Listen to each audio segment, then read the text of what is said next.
भैया आप बताइए कि कल कोई भी जाकर किसी एक मिनट कल कोई भी जाकर कह देगा कि मस्जिद नहीं है और कलेक्टर बोल देगा कि इंक्वायरी, और जब इंक्वायरी कलेक्टर ऑर्डर करेगा इस बिल के कानून के तहत, इस बिल के तहत, तो जब तक कलेक्टर की इंक्वायरी नहीं होगी वो आपकी प्रॉपर्टी नहीं रहेगी।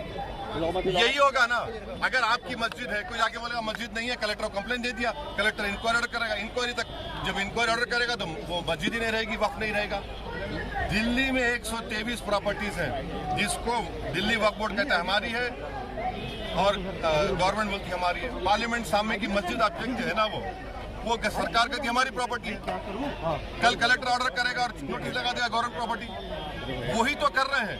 और हिंदू धर्म में, सिखों के धर्म में, जैन धर्म में, बौद्ध धर्म में उनके जो मजहबी बोर्ड्स हैं उसमें तो कोई उन्हीं का मजहब का नहीं बन सकता है। यहाँ पर आप कैसे बना रहे हैं और ज्यादा बना सकते हैं क्या?